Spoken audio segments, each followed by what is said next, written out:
Welcome to Maths Hub, my dear students. So in this video we will taking the questions of the lecture series of Eigen Values and Eigen Vectors. जो question मैं यहाँ पर ले रही हूँ वो question कौन सा है?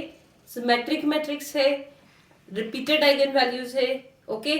और यहाँ पे मुझे दो रिपीटेड आइगन वैल्यू के लिए दो इंडिपेंडेंट वेक्टर्स मिलते हैं। अगर हम थोड़ा सा रिवाइज करें तो हमें ये पता है कहाँ पर आपको बेसिकली चेक करना है। तो when you get repeated eigen values, तो यहाँ रिपीटेड आइगन वैल्यूज के लिए you have two types of matrix, non symmetric and symmetric. And symmetric में we need to check number of independent vectors and then find it. Non symmetric होता है तब भी हम चेक करते हैं number of independent vectors and we are determining. तो यहाँ और यहाँ सिर्फ एक छोटा सा चेंज है, वो भी इसलिए है क्योंकि जो सिमेट्रिक मैट्रिक्स होते हैं उसके वेक्टर्स ऑर्थोगोनल होते हैं, इसलिए हमें एक छोटा one more check I have to apply here, right, जो हमें नॉन सिमेट्रिक रिपीटेड केस में नहीं करना पड़ता।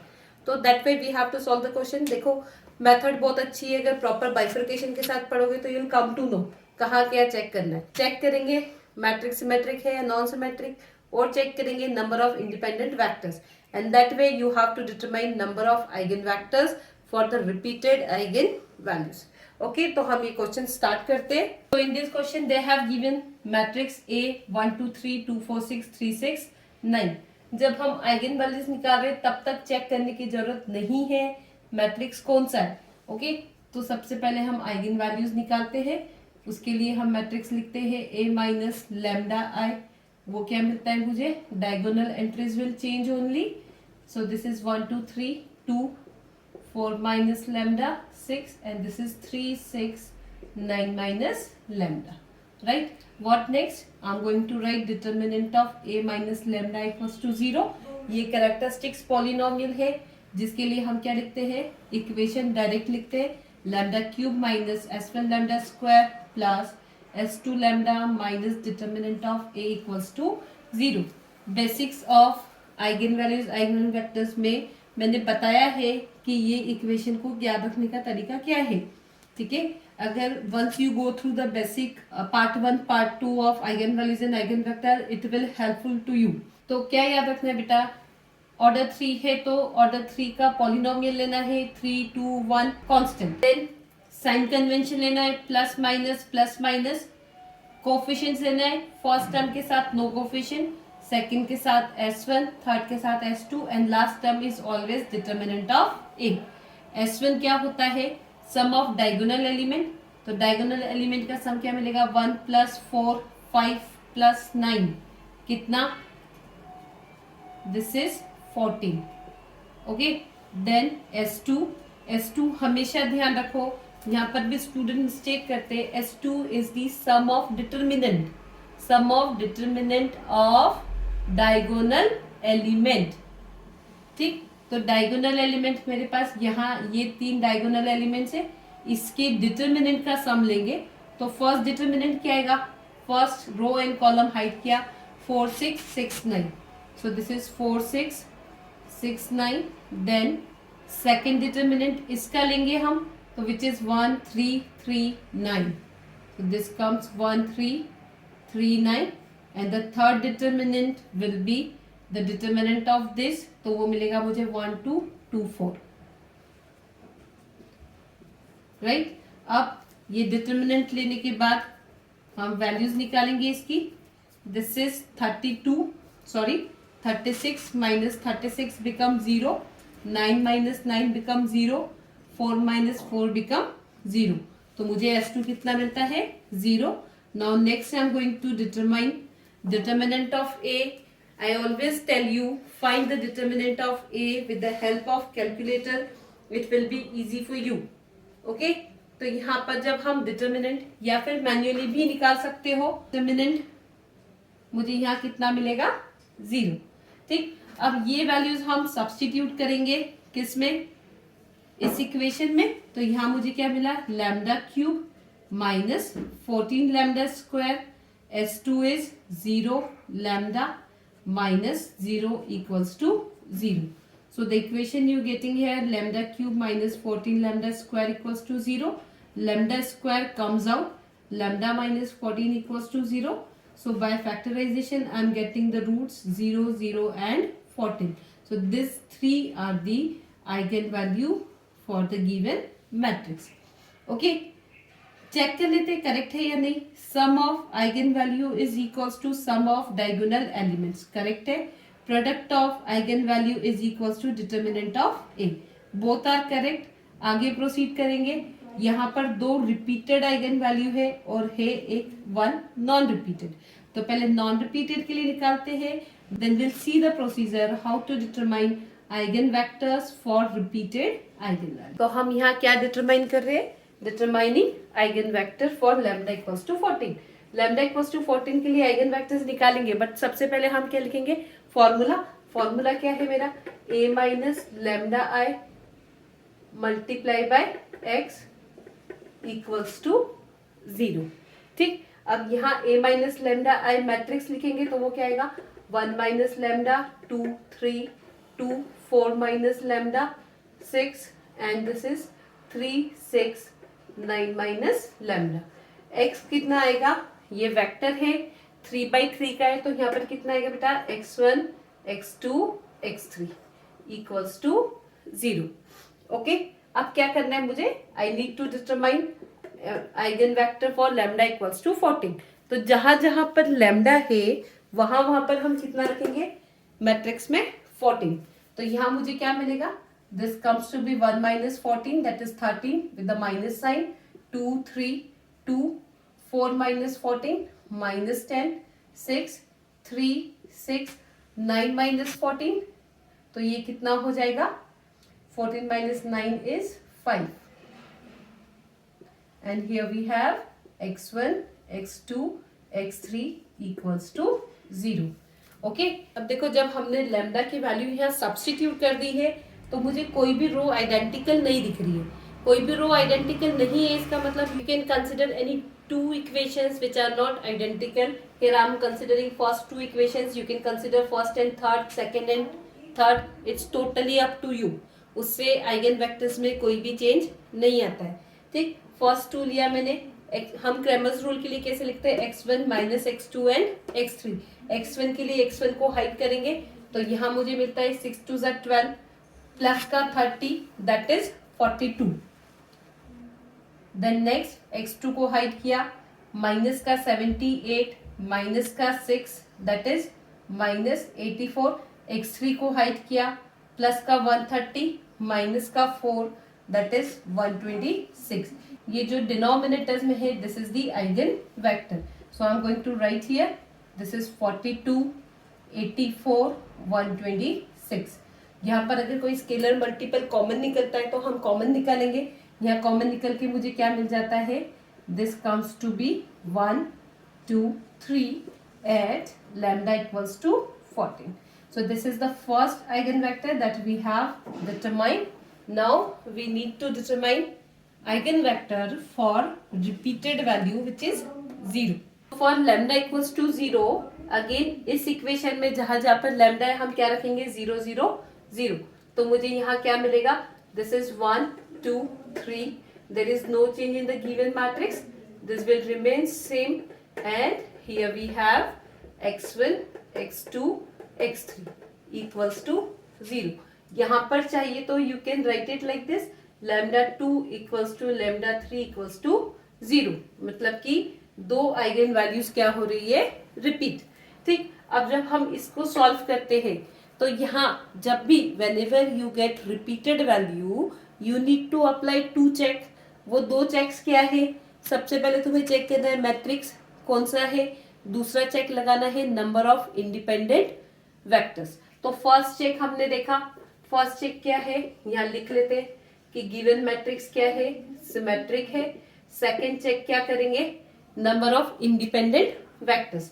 तो यहाँ नंबर ऑफ इंडिपेंडेंट वेक्टर्स निकालने के लिए what you have to do? You have to reduce the given matrix by echelon form. Echelon form से रिड्यूस करेंगे गिवन मैट्रिक्स को. इकोलॉन फॉर्म क्या बोलता है? By using first row make first column element 0. तो अभी हमारा फर्स्ट फोकस क्या है, इन दोनों को जीरो करना, राइट। तो हमने R2 पे क्या लगाया, R2 माइनस 2R1, R3 पर क्या लगाया, R3 माइनस 3R1।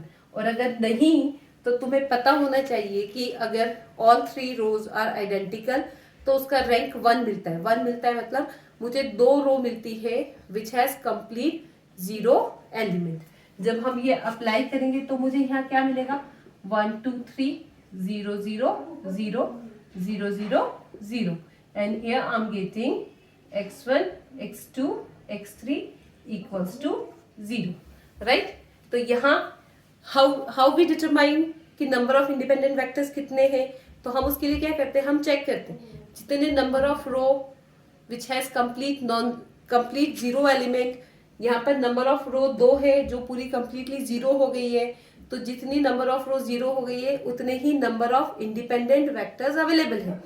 क्या है रूल, जितनी रो मैट्रिक्स में after reducing by column form जितने रोज जीरो हो जाते हैं उतने नंबर ऑफ इंडिपेंडेंट वेक्टर्स मिलते हैं। तो यहाँ पर 2 रो है जो जीरो हो गए हैं, तो नंबर ऑफ इंडिपेंडेंट वेक्टर्स मुझे कितने मिलेंगे, 2, राइट। अब हम क्या करते हैं, again we have to write the equation. तो यहाँ मुझे इक्वेशन क्या मिली, x1 plus 2x2 plus 3x3 equals to 0। देखो अगर आपने वीडियोस देखे होंगे जहां पर मैंने repeated eigen values for non symmetric matrices लिया है, तो अभी तक जो हम कर रहे हैं this are the similar procedure. सिर्फ एक स्टेप में चेंज आता है, वो मैं आपको लास्ट में जब भी यहाँ पर चेंज आएगा आई विल टेल यू। तो अभी हमें क्या करना है, 1 इक्वेशन 3 अननोन्स, राइट। तो हम किसी दो वेरिएबल को हम फ्री वेरिएबल असाइन करेंगे, मतलब 2 अननोन्स को वी विल असाइन फ्री। तो यहाँ हमने ले लिया, let assume x3 is equals to t and x2 is equals to s। ऐसा क्यों किया, मेरे पास सिर्फ एक इक्वेशन है और एक इक्वेशन के लिए मेरे पास कितने अननोन्स है, 3 अननोन्स है। तो any 2 unknowns I need to assume as free variable, right. तो यहाँ मैंने फ्री वेरिएबल्स ले लिए, ये दोनों। ये फ्री वेरिएबल्स लेने के बाद हम क्या करेंगे, x1 की वैल्यू निकालेंगे। तो x1 मुझे मिला -2s प्लस का 2s, डायरेक्ट लिख रही हूं मैं वैल्यू। x1 मुझे क्या मिला, -2s minus 3t। So the eigenvector I am getting here is -2s minus 3t s and t। अब देखो ये जो वेक्टर है ये s और t का है, तो हम इसको सेपरेट कर देंगे इन s एंड इन t। तो जब इसका सेपरेशन लिखूंगी तो मुझे क्या मिलता है, यहाँ पर मैंने s कॉमन भी ले लिया, तो यहाँ मुझे मिलता है -2 1 0। This is the vector for s, okay. और t का लिखूंगी तो मुझे क्या मिलेगा, this comes to be -3 0 1। So this are the 2 vectors I am getting, but the question is not over yet. क्यों, क्योंकि यहाँ तक का क्वेश्चन हम देखो नॉन सिमेट्रिक में सॉल्व करते थे, and this 2 vectors are the independent eigen vectors. But this is the case where the matrix is symmetric, तो यहाँ हम either of this 2 vector will consider as 1 vector. 1 vector मतलब इन दोनों में से कोई एक वेक्टर लेंगे हम, जो हमारा रिपीटेड आइगन वैल्यू 0 के लिए रहेगा। बट अभी तो मैंने कहा कि 2 इंडिपेंडेंट वेक्टर्स मिल रहे हैं, देन तो यहाँ सिमेट्रिक होने के कारण हम जो तीसरा मैट्रिक्स है, तीसरा वेक्टर है, वो कैसे निकालेंगे, by using the property of orthogonal matrix. फिर से रिपीट कर रही हूँ, अच्छे से समझना। अगर ये नॉन सिमेट्रिक होता तो my question is over here, क्योंकि this are the 2 independent vectors which I am getting for the 2 repeated value. But the given matrix is symmetric, इसलिए इन दोनों में से कोई एक vector we are consider, and the third vector we are determining with the help of properties of orthogonal vector। why we do so, क्योंकि जो symmetric matrix है उसके vectors क्या होते हैं, orthogonal to each other, right। तो हम क्या करेंगे, यहाँ consider करेंगे let the third vector is L M N, okay। अब मैंने डायरेक्टली ये जो थर्ड वेक्टर लिया है वो रो वेक्टर लिया है। हम जो वेक्टर्स निकालते हैं वो कॉलम वेक्टर्स होते हैं। रो क्यों लिया है, ताकि मल्टीप्लिकेशन इजी होगा। अगर कॉलम वेक्टर लेते हो तो उसका ट्रांसपोज ले लेना, ठीक है, क्योंकि जो ऑर्थोगोनल की प्रॉपर्टी है वो क्या है, vectors if two vectors are orthogonal तो उसका डॉट प्रोडक्ट क्या होता है, 0 होता है। तो हम जब ट्रांसपोज लेते हैं, बुक में आप देखोगे ट्रांसपोज लिया है, तो वाई वी टेक ट्रांसपोज ताकि उसकी मल्टीप्लीकेशन ईजी हो जाए। लेकिन अगर यहाँ मैं x3 रो वेक्टर कंसिडर करूँ तो यू कैन डायरेक्टली मल्टीप्लाई। तो अभी मैंने यहाँ क्या कंसिडर करा, x3 is row vector LMN। ठीक, तो हम क्या बोलेंगे, by the properties of orthogonal vector x1 dot x3 is equals to 0 and x2 dot x3 is equals to 0, right. अब जब x1 और x3 को 0 मल्टीप्लाई करेंगे तो मुझे यहाँ से क्या मिलेगा, this implies that 1 2 3 multiply by LMN equals to 0, और इसको सिंप्लीफाई किया तो मुझे क्या मिलता है, this is L plus 2M plus 3N equals to 0, right. वैसे ही x2 डॉट x3 करेंगे तो यहाँ मुझे क्या मिलता है, x2, now you have to consider any of this, ये कंसिडर करोगे तो भी ओके, ये क्या है तो भी चलता है। तो मैं आई एम कंसिडर दिस -210, तो मुझे यहाँ पर क्या मिला, x2 dot x3 equals to 0, मतलब -210 मल्टीप्लाई बाय LMN। तो मुझे इसको मल्टीप्लीकेशन करके क्या मिलता है, -2L plus M plus 0N equals to 0। So I am getting again two equations in LMN। Third vector मैंने अज्यूम किया था कि थर्ड वेक्टर मेरा क्या है, LMN। तो मैं क्या करूंगी, with the help of Cramer's rule by using this two equations I am getting third vector, क्योंकि मुझे अल्टीमेटली क्या निकालना है, द वैल्यू ऑफ LMN। तो यहाँ मैंने जब सब्सटीट्यूट किया तो यहाँ लिखा मैंने by Cramer's rule, I am going to solve this two equation, this is 1 and this is 2, M plus 0N equals to 0. Cramer's rule says what? L equals to minus M equals to N. L को hide किया, this becomes 0, this is minus का 3. M को hide किया, this become 0, minus का 6 become plus का 6. N को hide किया, 1 minus 4 plus 4, that is 6, right? तो मुझे यहाँ पर क्या मिल रहे हैं, vectors. I'm going to write it here. So the vector you getting is -3 -6 6. ये second term का minus comes from numerator and common multiple निकालने के बाद I'm getting this is -1 -2 2 at lambda equals to 0, and this is the second vector which is lambda equals to 0. This way you have to determine. नया step क्या है बेटा, if you compare this question with the non-symmetric matrices questions, up to this step you have to do the same, right? Now what extra you have to consider only one vector from here and third vector you have to determine by using this. क्यों, क्योंकि जो matrix है उसके vectors orthogonal होते हैं, तो जो हम थर्ड वेक्टर निकालेंगे वो ऑर्थोगोनल की प्रॉपर्टी से निकालेंगे।